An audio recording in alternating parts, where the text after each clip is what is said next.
Part 1. Growing Pains.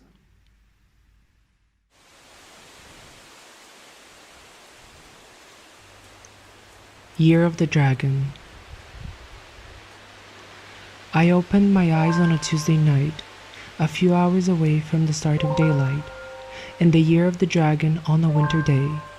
Those born in the same year have their personality associated with intelligence, confidence, luck, and gift. I am guessing I'm lucky in the sense that I'm here and I'm writing from within, because I could have led a whole different life instead. A nurse brought a baby for my mother to see, but it wasn't me. The baby my mother was holding was not hers to keep.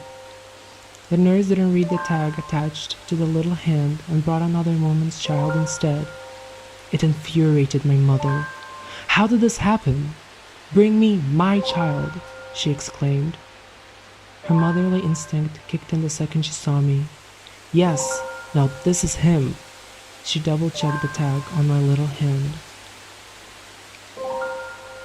The first few hours of my life started off with a bump. How did luck manage that? I don't know how lucky I am. Most certainly won't win at a casino game. But I know I am lucky in another sense. I am where I am supposed to be. I can't say the same thing about the rest. Confidence and intelligence isn't the best. Can't even do 1 + 1 in my head and can't walk the street without being dead. I'm guessing not all of it is true. Some stuff appears too good to be true. Life from there seemed like a competition of the best, between you and everyone else. Nobody gets to choose their battles when they're just a few hours old in a ward.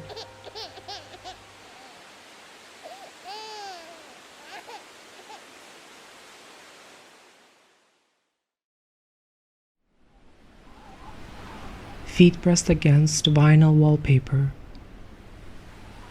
The cold December day extinguishes the last minute of the winter sunset on the horizon line. Snow slowly descending upon the cracked pavement of the district town.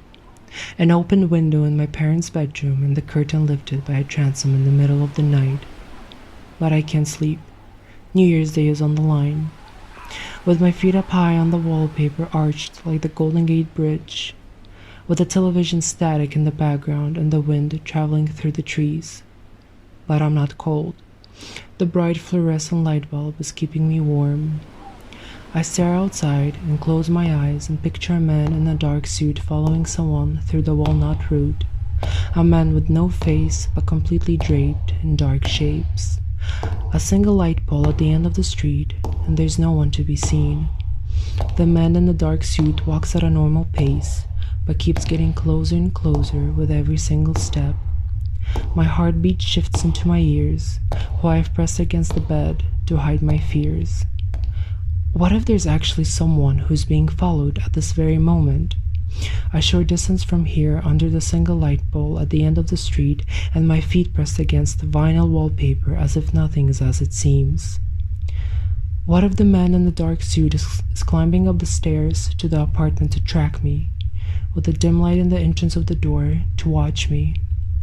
I don't want to go to the balcony only to see his dark figure from above, his eyeless sockets peering into the peephole of the door to know if anyone is home. Under the single light pole at the end of the street, he walks away. But I'm not scared. I close the window and head to bed, and for whatever reason, my imagination decided to conjure up the man with no face. He comes back to me from time to time for days on end.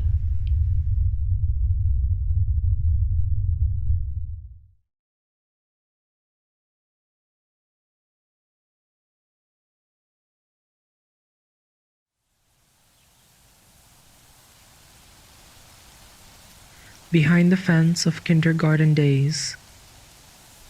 Gray cement, gray cemented into the back of my head like a picture burned onto a wooden plank, with Soviet buildings still standing on their hind legs in front of the kindergarten fence.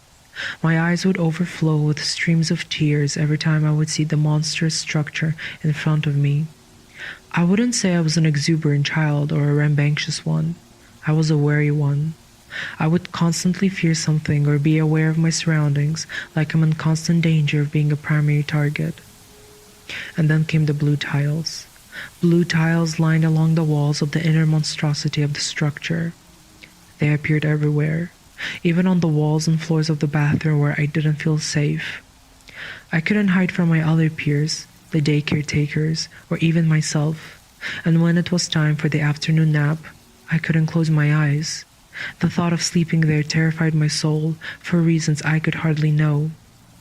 But I do have a distinct memory about me being dressed up as a gnome for the play that was held at the end of the year.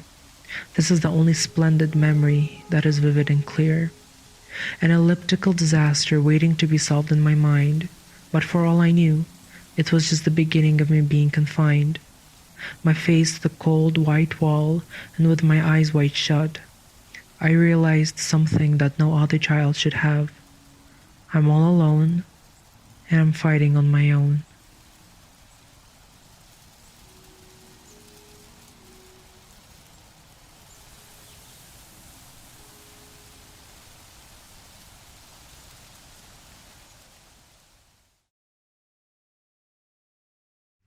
Where did you go, V?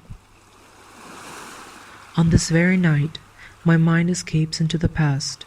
I see your golden curly locks and your bright sunshine smile. We were just kids when we met. We didn't understand life or even ourselves. And every summer when I would come back, we would meet once again on the stairwells of our apartment complex. The very necklace I gifted you, dangling from your chest. I still hope you are keeping it. Somewhere in the 50 states that you reside, I might never meet you again. For as I only know your first name and where you come from, I'm guessing this is how it is meant to be, as we shall be apart across the 7 seas. It's all right, darling.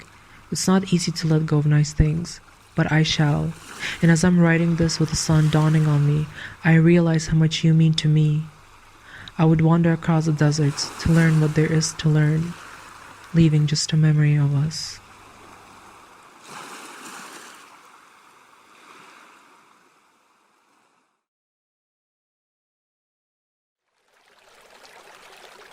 Irrigation Ditch. In the stone-cold building where I was living, made up of 4 thin layers of old Soviet material, my grandmother's apartment on the 3rd floor with the number 72 on the door, opposite of me lived a girl approximately the same age. I remember her skin was sun-kissed and her features resembled those local nomad traits. I remember us playing in the yard from time to time. She even threw a tantrum once and took one of my favorite toys and threw it over a hedge fence. For some reason, I didn't mind. I even shared my first non-official kiss with her, something that was not on my mind when I was just a child. Now I can't even remember her name. Makes me feel even worse when I know she passed away at an early age, drowning in an irrigation ditch. As a child, I couldn't comprehend what happened to her. I only thought that old people die because they're old. But now it seemed that it's all too much to know. Her family moved somewhere else and I never heard of them ever again. I still wonder to this day how it would all be different if it wasn't for her death.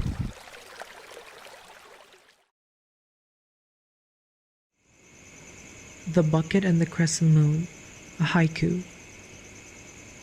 Grandma used to say, if the bucket fails to hang, expect rainy season.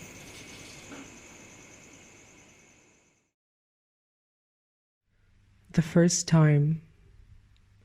The day that will never fade away was the day when I had my first anxiety attack. 2nd grade and being an idiot kid on a sandy afternoon in the class in midday. Tighter and stronger, a hydraulic press slowly pressing against the chest, yet with the cardiovascular system pumping blood on a regular basis. The heart accelerating to a speed of a Daytona race car chase. Inhaling and exhaling become a luxury at this point in space. Tighter and stronger, panic begins to arrive at this very moment, pleading with God to make the spasms become less often. Nausea has a nasty trick up her sleeve. The brain gives up on everything sane to think. Smaller and smaller, I shrunk in my own body, I went from nobody to someone far less than who has a body. I made an excuse that I was worrying about something small, yet that something small was a bigger splash, to say the most. Smaller and smaller, I broke down crying in front of an eldest, who then proceeded to say that I was making a big deal out of something non-existent. I don't blame them. As an idiot kid, how could I know when an anxiety attack was to be foreseen? Sooner and later, it happened 100 times daily, thinking that it crystallized forever beneath my fragile ribcage. To this day, I'm still a prisoner to it, pacifying it to keep it at peace with myself. The day that will never fade away was the day when I had my first anxiety attack, second grade and being an idiot kid on a sandy afternoon in the class in midday.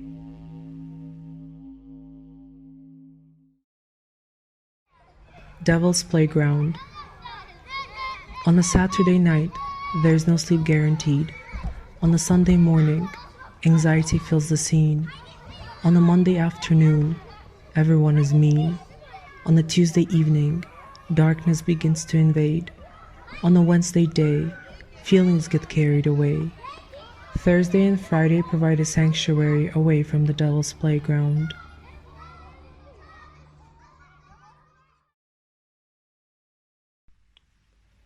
Purgatory.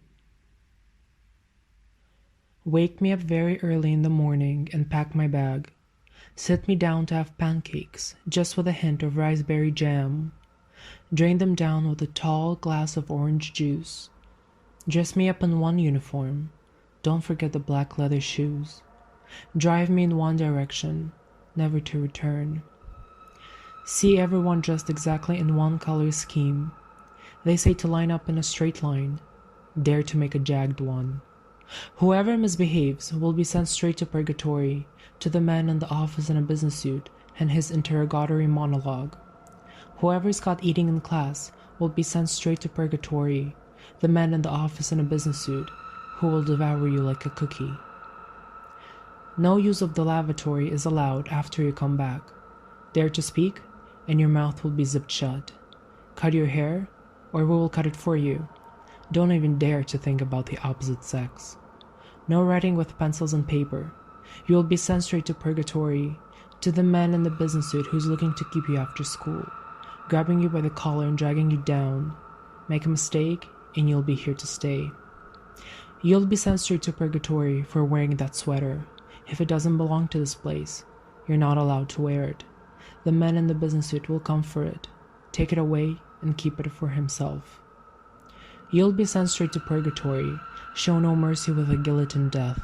No mistakes shall be made here. Markers flying across the room. Students gasp.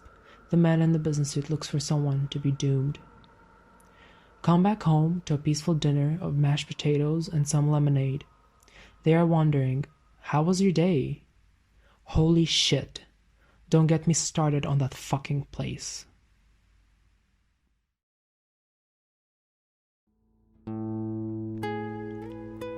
Amphibian. I feel the water move and ripple in a steady beat, traveling along the carved ground underneath. Like a python, like a millipede, it drags its body to a destination only it can foresee.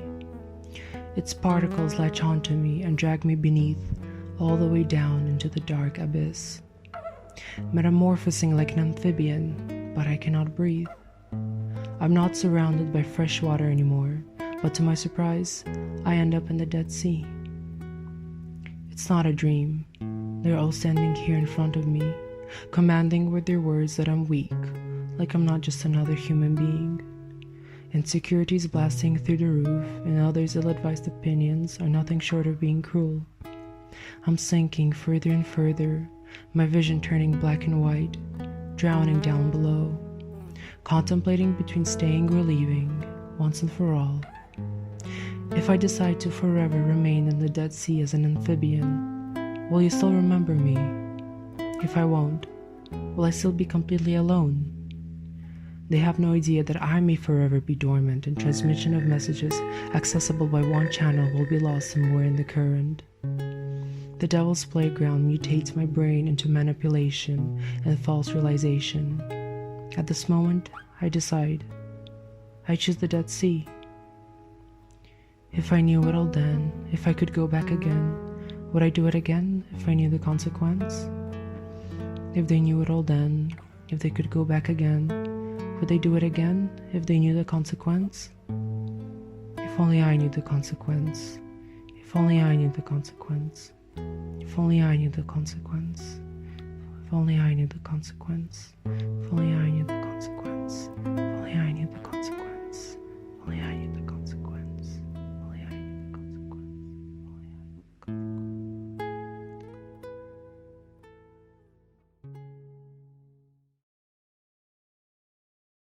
Hydrangeas covered in ice, blooming in winter. I saw the sky turn blue. I saw the snow fall and make loops, only wondering, why am I here and what am I to do? I looked out the window and saw hydrangeas covered in ice, blooming in winter, with their pink petals wrapped around my little finger. It seemed like they were there on purpose, like they were pushing me to come forward. They were a sign of something bigger, a spiritual sign meant only for this day in winter. I realized the universe was single-handedly allowing me to not be bitter, but find myself as a winner. I just nodded and said, "All right, I'll take this journey for my own delight."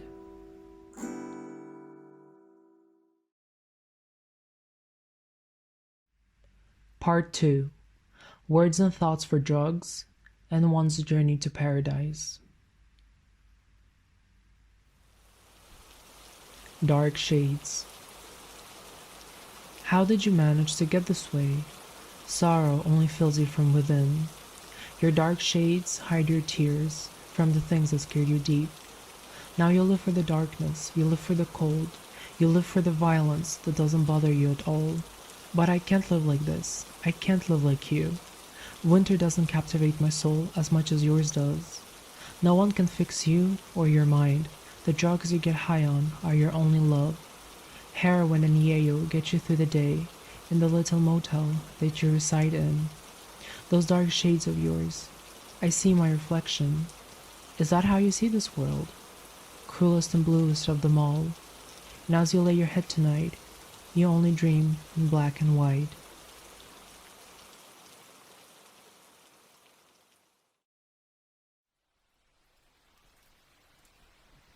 Black dye. I dye my hair black to reflect the world outside. Other colors mean nothing now.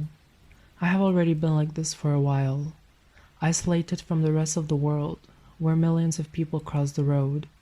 But now everything has changed. People on the streets seem abandoned and gray. I lost all my senses being stuck in a room for days. Days turn into weeks, but it feels like time froze. The hour gets darker and colder. I can feel my fingertips become numb. Even the sun appears to be stuck in time. The sky and the clouds, they make no sense now. Drenched in black and dark blue, everyone's lives become a queue.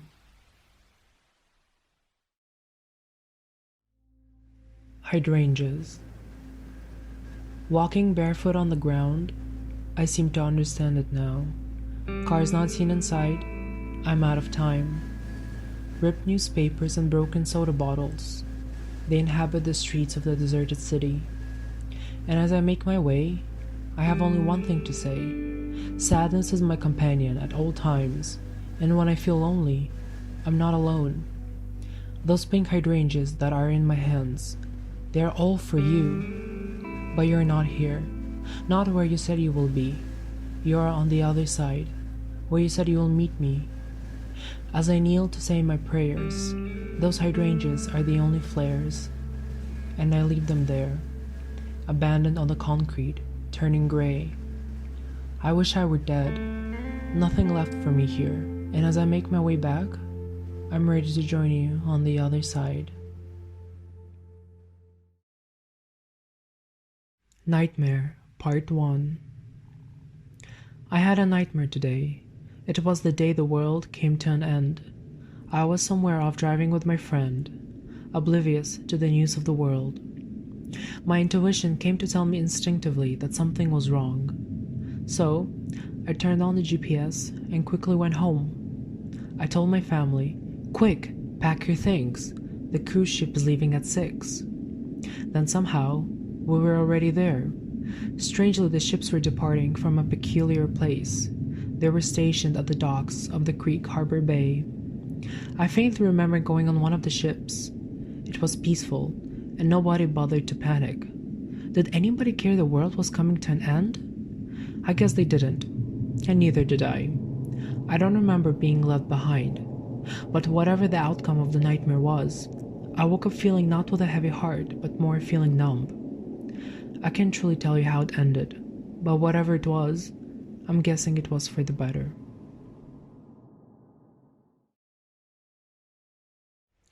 Winter cherries grow for you.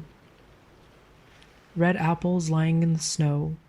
I'm not here anymore. I see you walking away.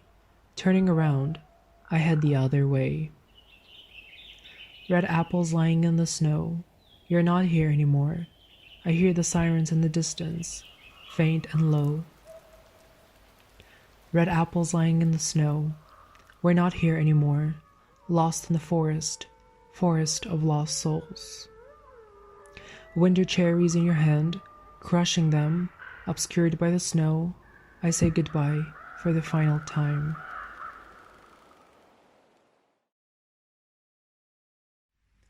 Beautiful violence. The rage in your eyes, they're like flames. You hit me, but I didn't feel a thing. If getting used to something is a habit, then your violence is a never-ending cycle. Blood on my sore lip and a bruise on my arm. Your violence is a work of art. You will never see me cry because I'm finally leaving. I'm leaving with my soul, but as for my body, you'll always keep it. Stockholm Syndrome bringing me back to the point where it all begun. Those punches of yours felt like a feather's kiss. This is what happened when I abandoned myself. I forgot I existed not only for your twisted mind, but for your inner machinations and grisly demise. You'll never find me again, as I will go far away, far from this land to forget the pain. Forget you and forget me too. Say goodbye for the final time. I'm getting away from this beautiful nightmare of yours, before you begin to kill me slowly, and you have already killed a part of me, but the other part is stronger than you or me. It will live on, and so will I, until the end of times.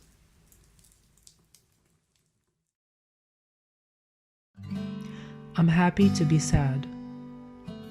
I'm happy to be sad, not quite like in the way you imagine. This darkness within me makes me feel at home, the same darkness that makes me hurt the ones I love. I give up on the light, eclipsed by the cruelty of others. I'm happy to be sad. It won't be a stretch if I said I wanted to die. I might not see another way out. People around me don't realize that. All my pain, rage and anger hide behind my fake smiles. I'm happy to be sad. Swinging back and forth, my mind is out of control, like a drug keeping me alive, destroying me at the same time. No way to tell right from wrong. I'm happy to be sad, not quite in the way you imagine. I'm happy to die. Interlude Part I. Winter is not yet over, but it's still early for spring. Hydrangeas are beginning to bloom, and icicles are melting in the sun. "Hi there," says a bypasser. I nod and flash a smile. I zip up my parka and continue my walk through the park. Everything seems so serene and calm that it is hard to imagine I'm living in a metropolitan area. Clouds hanging low above the city skyline, appearing menacing. I seem to wonder sometimes if life is a simulation, that everything that is happening can at any time just collapse on itself. A little too fragile, a little too cruel at times this world can be. Putting my hands into my pockets, I stop at the sight of a familiar figure. I can't quite recognize this person, the voice echoing in the back of my head. Anxiety begins to fill me up, with my heart beating with every second of my steps. With my blurry vision, I see a red coat and bright red lips. Trying my hardest to see past the faces passing me by, the figure approaches me, and I let out a deep sigh.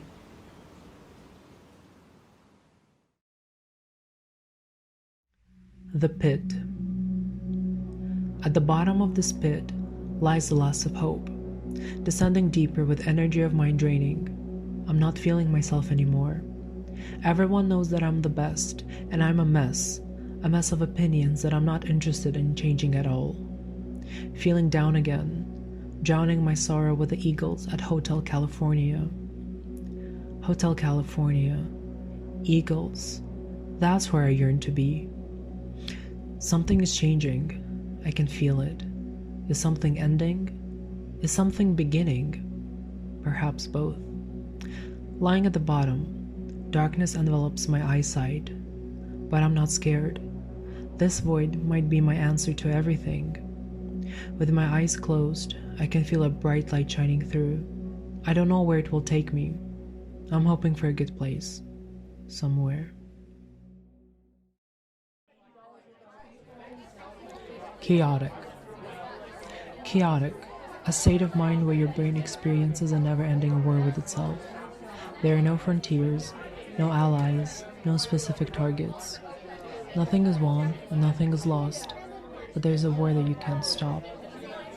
You dig deeper and only find paranoia, darkness, and deception. And then suddenly, everything explodes. Thoughts are scattered, feelings scrambled, and emotions torn to pieces like thousands of embers escaping into the night sky. You begin to live a new reality, one in which you think, are you too much, or are you not enough? Does that person hate you? Why are people whispering and giggling? Are they talking about me? Does my friend hate me because they said hello, instead of the usual hey? The anxiety-filled brain will say yes, and so will follow suit the rest of your body. People will ask, are you okay? And you will have to say yes, because you don't want to be a burden. But inside, you will feel far from being fine. The grave is dug deeper and deeper until there is nowhere left to dig, and you can't get out because it will be impossible to. So, you just stay there all alone. Even though you can be surrounded by friends and family, you feel like you're the only one who's battling this. But wars don't last forever, and in an instant, you're back on your 2 feet, as if nothing happened. You'll go on with your life, hopeful once again. Although, the war inside your head has only ceased for some time until an attack occurs, and it becomes initiated again. Everything will be on fire at once, and that chaotic state of mind will return, until it ceased once more. Cruel innocence. I may be my biggest enemy, but I do have a moral entity, for as long as I have been alive, it seems I have been dead for half of the time. I can't even remember the last time I had a positive thought. Most probably, it was a year and a half ago, when the new year begun and the fireworks were bright. But I do remember the faces of all the people that I've met, even those I dearly want to forget. Sometimes I wake up in the middle of a nightmare, and I remember that I'm not in middle school, nor near anyone from there. It's hard to judge people now, as for they have changed and I barely know them. The same can be said about me, no longer the person I used to be. Not trying to play a victim or seek attention, only doing this for my own good intention. I may have made up some things in the past. I always preferred exaggeration over lying, but I'm guessing some people would point out that I'm lying, then count me a liar. Analyze the way you will. I have other things I wish to say.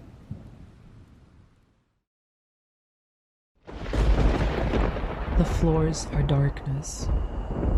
In the land of darkness, I was no innocent, only looking for salvation and occupation, spreading dark thoughts like a disease. With a broken mind of mine, there was no relief. Been living with bad thoughts for as long as I remember, like the Garden of Eden burning down to ashes, turning into a fiery beacon. Being the person who I am, chaotic was the state I chose to be in. I say that I hate everybody. Is that entirely true? Maybe I truly don't feel that way too. Freedom was a high price to pay, not enough to battle what's within. Not more than a breaking point. That was innocence that was lost. Innocence lost at once. The entire world turned upside down. Goodbye childhood. Goodbye dreams. I chose to buy the apple from the forbidden tree.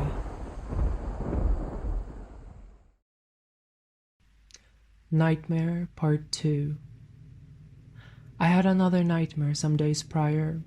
I stayed in a brick house in the middle of the night. I couldn't hear the wind, but felt its presence outside. There were other people with me.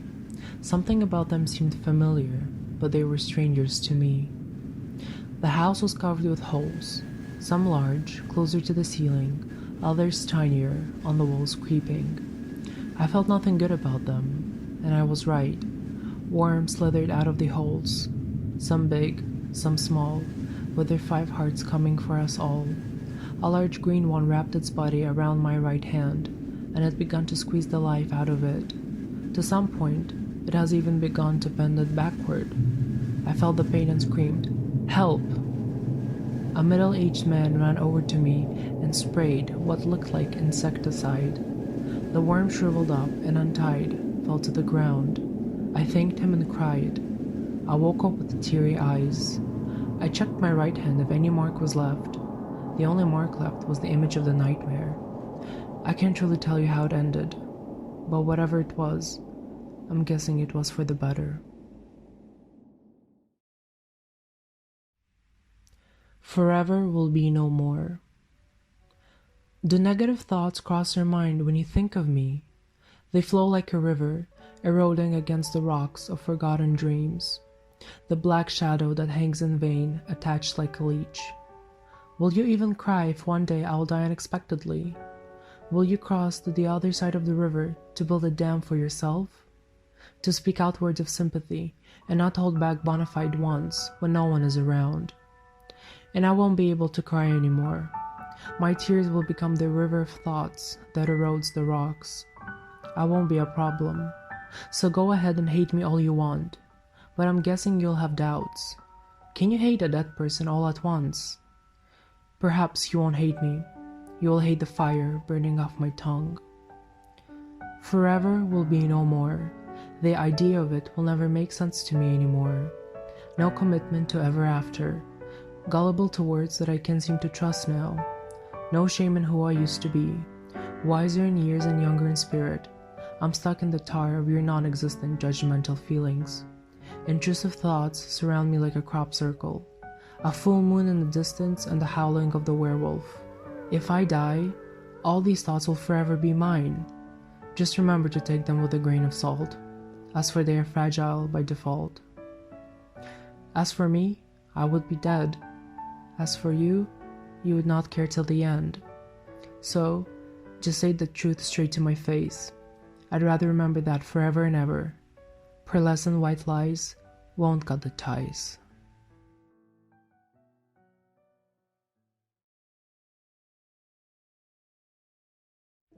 Fucked up boy. Taking myself and my actions out of context, judgments stacking up. They rise higher and higher than any other mountain. From my point of view, I can see that. With my blurry vision, I might not see clear enough. The poetry that flows through my veins is formulaic heroin. Past events and memories haunting me to this very day. I can't seem to get away from them. Inner machinations of my twisted mind are written in fiction and in blood. I'm no good to say that I have always been faithful to myself or everyone around me. I'm not looking what's best for myself at this very misery. I have screwed up. I'm doing the best that I can. But is that good enough for everyone else? I'm just like everybody else, but I'm not like anybody else. Not always being in the right frame of mind, Eternal sunshine will always shine in the spotless mind. Flying high on an airplane of words, taking my broken thoughts somewhere warm. Somewhere warm is a place I want to be, is a place I want to go, where birds fly high and not one is bleeding to death. Fucked up as it may sound, that's the boy I am now. Time. Future and past intertwined by the present. Time is the only true unit of measure. Clocks don't stop for anyone at any given moment. Life is a race, only one going home with a gold medal. If by home I mean heaven, I'll be the last one to tell. Time can be bent, time can be changed. It's all everyone has left. Time heals wounds, even those deeply cut to the bone. How many cuts do you have? How much did you bleed? I wonder if time treats us all the same, no matter who we are or where we come from. Life is a race. No one is going home without passing the Golden Gate. If by the Golden Gate I mean heaven, who am I to tell? Maybe it's not too late to stop and look around. No one is after the golden prize. Life is not a race, but then, who am I to say? Either way, time will give and take at the end what belongs to it. I can't drag you down to hell to be with me. White flowers in hand in a silky white dress. You are walking down the aisle with your father in hand. You look at me, but I'm not there. You weren't meant to be anything else but a puzzle piece in my game. I'm the devil in disguise, and you're an angel in the flesh. I can drag you down to hell to be with me. I'm setting you free, so fly away, far away from me. I can't pretend to love someone who I will deceive. I'm unfaithful, and I change like the weather. I promise you, if I take it too far, I will leave you with a scar. Walk away and don't look back. I'll be alright by my side. You don't have to be sad. You'll find someone far more deserving of love. I'll be there if things get hard by your side. I don't leave behind good people worthy of trust. But I will be alright. Someone has to keep misery some company at night, and love demands sacrifice. But I have sacrificed so much that there's nothing left to give. My pain and pleasures seem to have no borderline in between. I can't drag you down to hell to be with me. I'm the devil himself, and you're just an angel in the flesh. How can I love you if I don't even love me? The rumors turned out right, so now I'm living in a dream. You do not understand me because I'm not a glamorous person. You do not understand me because I'm not like you. I wake up early to drive to the beach to soak up all my feelings stuck together like glue. I rip them apart and chew on them too. You do not understand me because I don't come from where you do, in the third world country about to be dominated by God knows who. And I don't belong to anyone, to no government or country frontier waiting at the queue. I don't belong to my passport or the stamps on page number 2. You do not understand me because I'm not glamorous like you. I don't have a problem buying clothes in a thrift shop or somewhere off Fifth Avenue. I usually pick the oversized shirts over brands like Gucci or Louis Vuitton like you. They bear no meaning to me with their hue. You do not understand me because I'm a free soul. I cannot sustain a job from 8 to 4. I cannot be confined to a cubicle that is 4 by 4, crunching numbers throughout 5 days a week with only 2 left to sleep and eat. Most probably, I won't get married or ever have a baby, and a teacher once told me I was not her favorite student anymore because I owned a Huawei phone. Whether she was serious or meant it as a joke, I'm guessing I'm not a glamorous person after all.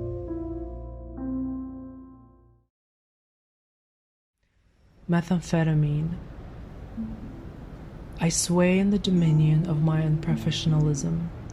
Whether it be in writing or in life, I choose the wrong path every time, and my dreams extinguished quite quickly when I played with fire.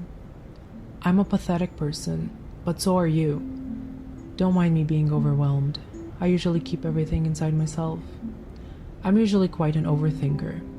If my mind was a puzzle, no pieces would ever fit together.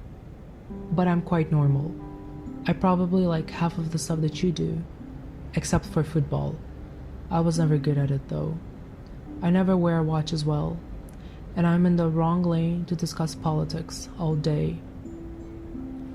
You live in my mind rent-free, methamphetamine.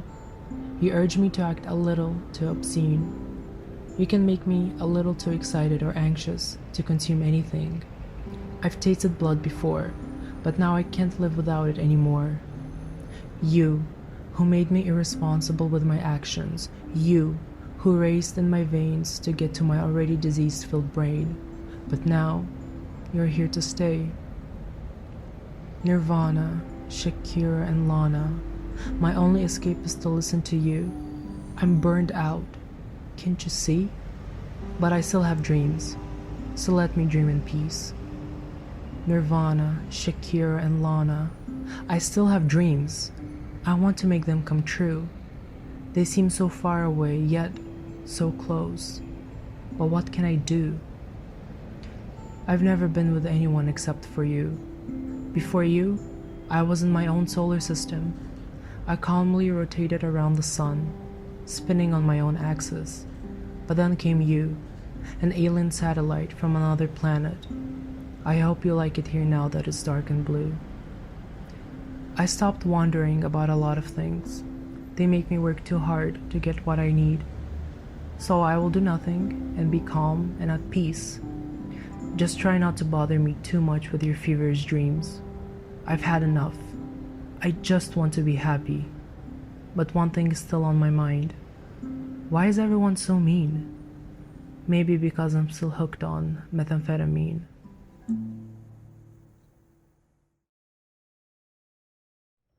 Destroyer. At times I get self-destructive when my mind is not at peace. I go to places that are long deceased. I build anew on top of the ruins and ashes of the past structures, only for them to go down in flames, one after the other. I collect the ashes and try again, but to no prevail, I fail. I think it's unfair of me to daydream about things that will never see the light of day, but I still do, and then get surprised when they don't turn out the way I wanted to. You're the brightest nebula in the sea of stars. The shadows close in, and you become a white dwarf. You get lost in the space of dust that lingers over you. You stupid little fool. Dreaming is for fools like you, but you don't listen to anybody. Stubbornness was born before the rest of you. The brighter, the better. The stronger, more wronger. I feel you, destroyer, running in my blood at full throttle. He walks when chaos talks. Inside his mind, he built a city, made up of broken glass pieces and black smoke fumes. His alter ego forms his perception. His ego bends his misconception. With his architectures annihilated, his memories dominated. The darker, the slower, the greater, the better. I see you, destroyer, full throttle up ahead. I promise, you will hate me after this, but I never kept my promises till the end, and I've said goodbye so many times, tried to make peace with myself for who I was and what I've done. Believe me when I say, I've changed in so many ways, but that's not enough to make you go away. The brighter, the better, the darker, the slower. Go away, destroyer. I caught up with you now.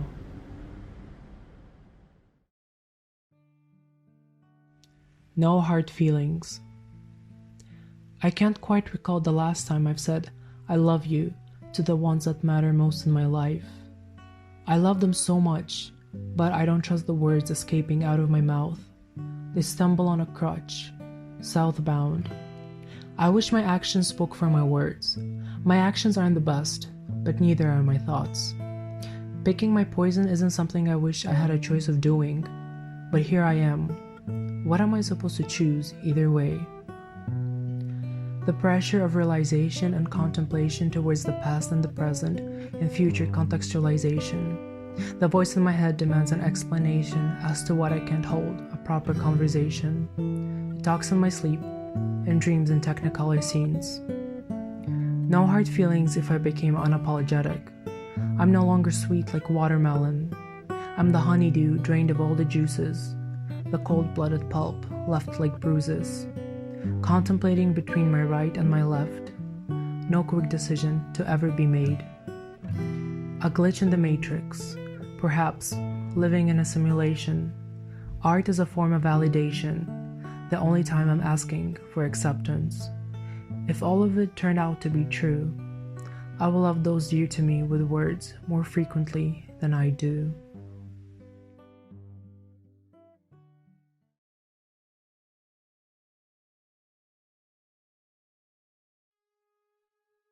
Bad attitude. This might sound a little fucked up, but bear with me. My mad bad attitude is not letting me have a proper sleep, and I become something of a monster to everyone around me. Even though they say I'm a good person who has good intentions, but there's a saying, the road to hell is paved with good intentions. I doubt my inner feelings and let those dark thoughts run wild. It's incomparable and indescribable, beguiling out of all. Even writing it all seems to be a challenge on its own, and I can accept the fact that I'm toxic in some shape or form, that I'm the bad guy in some other person's story. I'm not everyone's cup of tea. My self-diagnosed bipolar disorder is something of a dilemma in itself. Seeking help is the right move, but finding out if my prognosis is false and I'm just a psycho on earth. But proving that it's real will make me a different person to be with, and I'm stuck in the middle. I was never good at making decisions. I changed my mind way too many times. This bad attitude drives me so far that saying I want to die makes it an everyday quote to repeat, and thinking of ways to do it makes it less of a fantasy and close to reality. I started thinking if I'm just a dramatic asshole, because there are people out there who are truly in need of help. Truthfully, I don't want that at all. I just want to disappear. This mad attitude will be here to stay, not as a tenant, but as an uninvited guest. It makes me wonder, do others' brains function the same? Or did God give me one with a flaw that I have to learn to cope with on my own? Did God maybe add an extra layer of chaos to mine?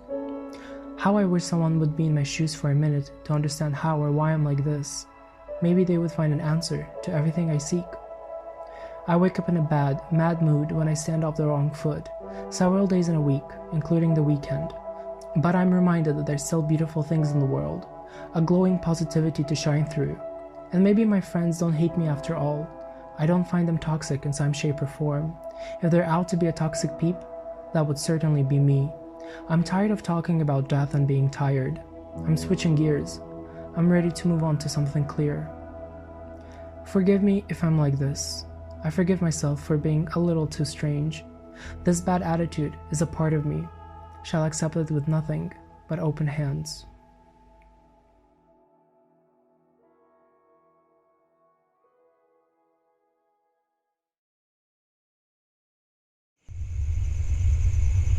Witching Hour, a haiku.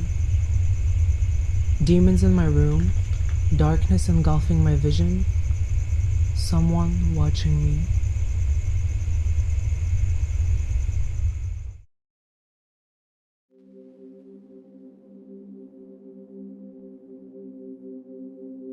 Parasitism. My muse keeps me awake at night. I have a hard time falling asleep when she's by my side. She triggers the best ideas. She triggers the worst of them. I have come to the realization that I can't do this anymore. I promise you, if I keep doing this, I'll end up dead. I can't keep on revisiting places that I have long abandoned. They will be the death of me. I can't keep going back when I'm pulled so strongly to the front. She makes me write, day and night, mostly into the pitch black of the night. Most people wake up early to find the best ideas. I stay up late to pick up the leftovers from those pieces. Those stories and experiences that I write about, they are all narcissistic. They are all about me. But whose story am I supposed to tell if not my own? Let me put aside the pencil and paper when I have nothing to say. Some stories are not meant to be told or read. Some stories are only meant for myself. It is not easy to drive her out of my system when she's so clingy, like a desperate girlfriend, which I've never asked to be with. She just stays for hours and days. I shall not lie. There's no mutualism, only parasitism. And when she comes knocking, I have no choice but to let her in. Please come in. Make yourself comfortable while you wait.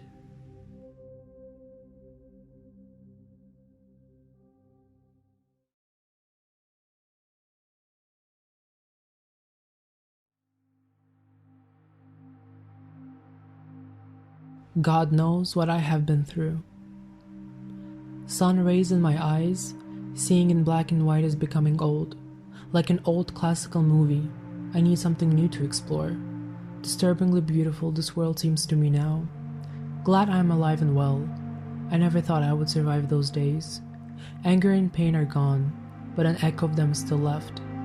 Far from what I have seen, God knows what I have been. Those people like me know what I'm talking about. They have been hurt and mistreated by others. I was found and lost many along the way, dead or alive. Of the King songs always follow me wherever I go, telling me to break free and stay in control. And from time to time, I wake up feeling bruised but not broken. I relieve in many ways from what I have been feeling. Now they're left soaking. Memories don't fade away, and there's no medicine to keep them at bay. Accepting them to stay with me, I finally face what is killing me. God knows what I've been through, slipping under the cracks of a construe.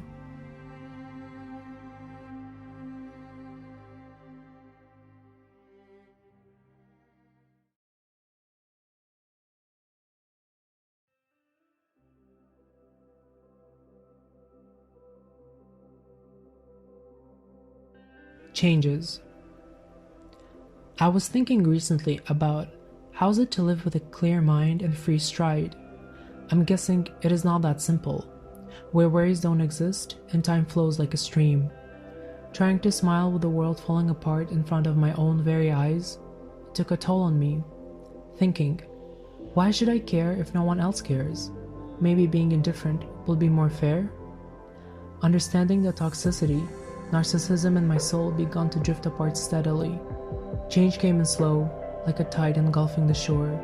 Recognizing flaws of mine became less unsure. Swings from which my mind swung slowed down. Colors became more than two hues at a time. Thoughts were cured and revived.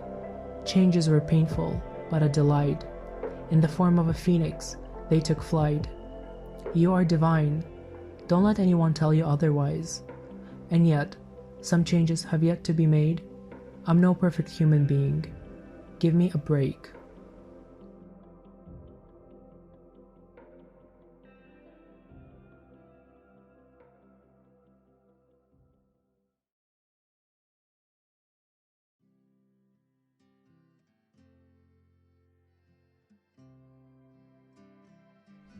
New leaf.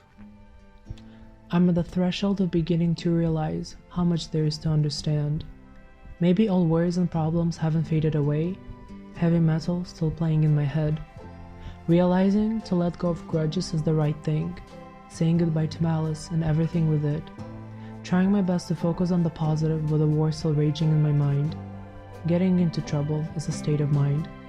And maybe if indecisiveness is inevitable, let it be so.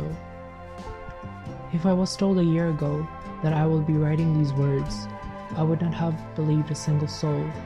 As to me, that seemed too far-fetched to put down on paper. But here I am. I'm guessing never say never. I still believe in the goodness that lives in people. That's a little too hard to believe in our current world. But I'm not foolish for doing so. And just like the gravitron, life spins out of control. Dizzying, exciting, and scary at times. Who said it will be easy? Turning over a new leaf and a new shade of free. I hope only neon colors will fill the scene. Looking back, I think about everything. The history that once was will now forever be a flicker of dim light in my mind.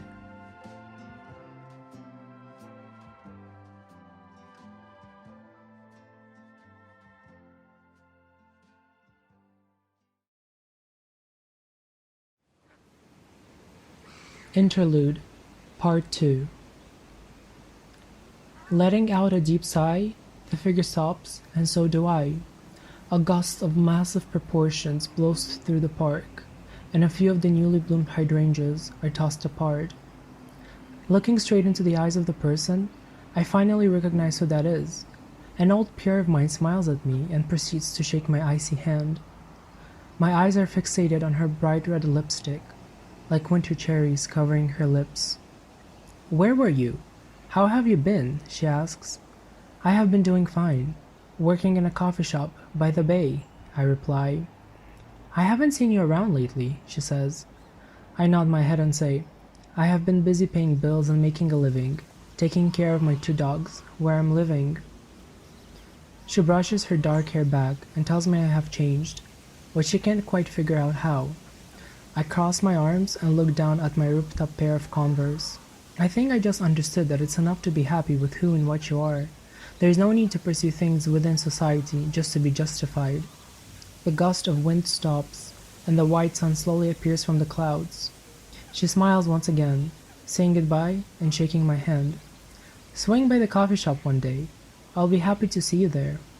She nods, and her red-coated silhouette disappears among the crowd, only hearing the echoes of her high heels. I walk in the opposite direction, and everything inside me calms down. Dreading for an awful encounter, turning to a pleasant conversation. Maybe I shouldn't be afraid to meet anyone else.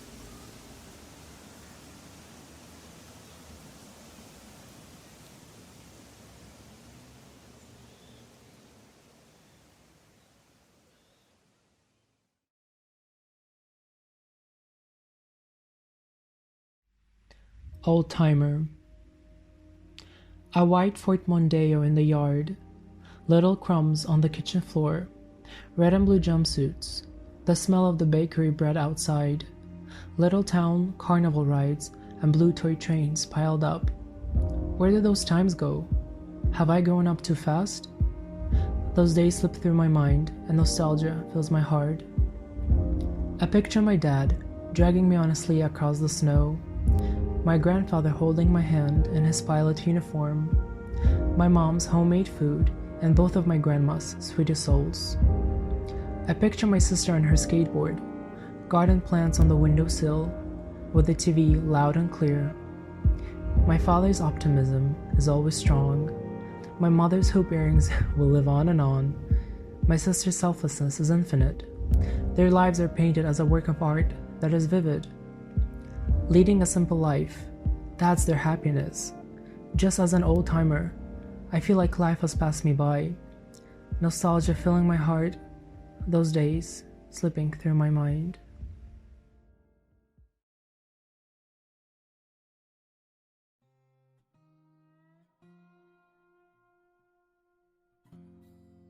Thank you to the old friends. A short, sweet message to some old folks. I was about to write a very angry poem about you, but I decided to shift gears and tell you another truth. A truth not black nor white, but somewhere in the middle of this part. A truth I'm happy to shed light upon at this very moment. Thank you for sticking around when you did, when you would stand up to me when things would not go as they seem, even if you mocked the way I spoke or the way my hair was long like a girl. I wasn't a blessing as well. Sometimes I overthought what you said, and it would go straight to my head, calling you over and over just to say how much I hated what you meant. Perhaps you even spoke behind my back, but forget about that. Didn't we all do that at some point in our life?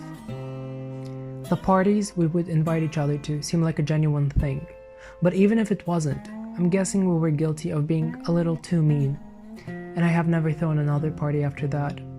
I have a bad association with them now. Shit, hold on, I might be lying again. I had one final birthday dinner at 19. I guess I was bidding farewell to my teen years. I gathered no one for my 20th birthday. With some, I have lost contact. With others, I barely speak. One already has a baby, another is happily married. The majority are attending lectures, while some are working full-time jobs. As for me, my life is just beginning, not as a poet or as an artist, but as a human being. No longer in the shadow of the past, I'm now under the dome of eternal sunrise. And I still think maybe some of them remember me from time to time, either remembering the good or hating my guts. For the better or the worse, I can't change that. Wherever you're reading this from, which time zone you belong to, I hope this finds you well on your end, and maybe reach out to me after you read this very well. As for my now close folks, I might dedicate one to you sometime later in the future.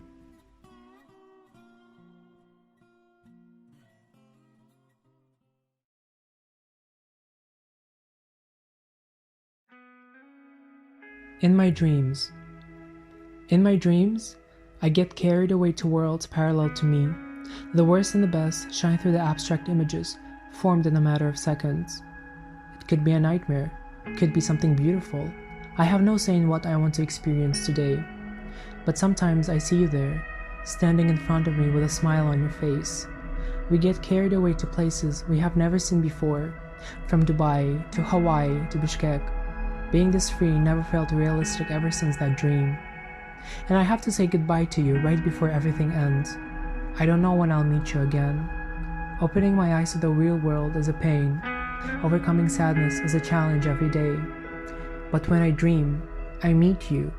We're just two birds flying away into the sunset of something new. In my dreams, I have found you.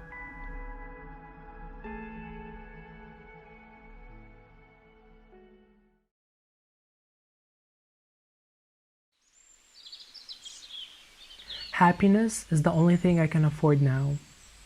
Sick and tired of what I'm constantly feeling, flipping to a new white page.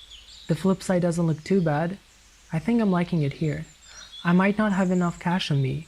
Happiness can substitute that. There are times when I take things for granted, and I don't realize that. I don't realize how much they matter until they are gone. All of us get lost along the way, and it is important to find yourself. Constantly changing and maturing is a natural thing. Being alone is something I fear no more. Making mistakes and learning is nothing but life in itself. Happiness is the gold that you'll never be able to touch. How little of it do we actually have? For now, it's a currency I can acquire. Happiness is the only thing I can afford now.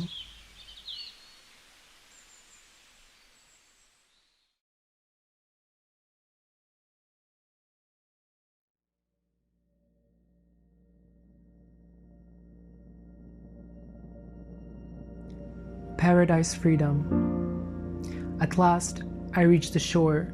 The sound of the waves crashing calms me down. Seagulls flying high above in the sky. They're the birds of paradise that escape into the night. People who I've lost are now those same birds flying high.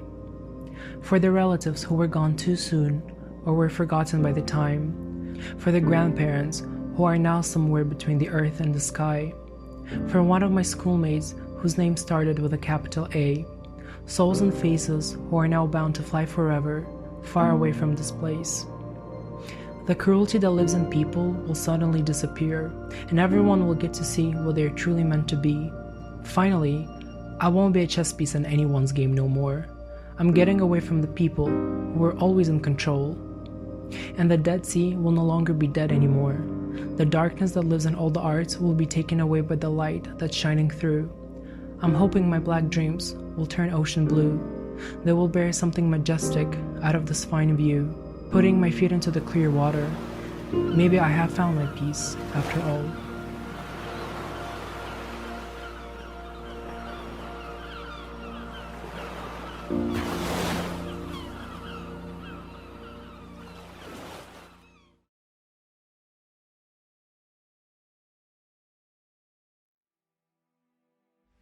Rebirth. I'm currently in the summer of my lifetime, a growing tree in the middle of an Eden. But why does it always feel like winter to me? A cold and unforgiving landscape. That's the world I'm living in. Some may say I'm exaggerating or simply lacking knowledge that I have yet to possess. Those are the very same people who will tell you that you don't fit in or you're supposed to follow the other people in the lane. They can't comprehend what it's like to feel alone while being surrounded by so many people that are your own. What's it like knowing that you don't have a permanent home and you might lose the only safety you have at any given moment? Once you reveal the dark part of yourself, people who have been a part of your life will turn around and won't look back. They will be too scared to understand or relate to the things going on in your head. Because they have a permanent home and they have safety. Their lives depend on the routine of normality that is engraved from within. I have always considered myself a nomad. I don't belong to a certain nation, race, country, or above all, religion. Some may consider me a sinner. I choose to believe that I'm free from the categorization that is put upon me. I'm not willing to abide by stereotypes just because I come from a certain place. My darkest fantasies that swirl within me drive me to the point of complete madness where I can't explain the void that tears my soul into pieces and who's longing for freedom. But I know that I'm free and honest. I'm not a liar. I choose not to live my life behind a lens and pretend my life is wrapped in a bubble, safe from the cruel and unforgiving world. I accept it, just as I accept the darkness that forms mazes and labyrinths inside of every corner of my mind. I might be crazy or insane, but I'm free. Are you familiar with the demons that live inside you? Are you free? Or are you just lying to yourself?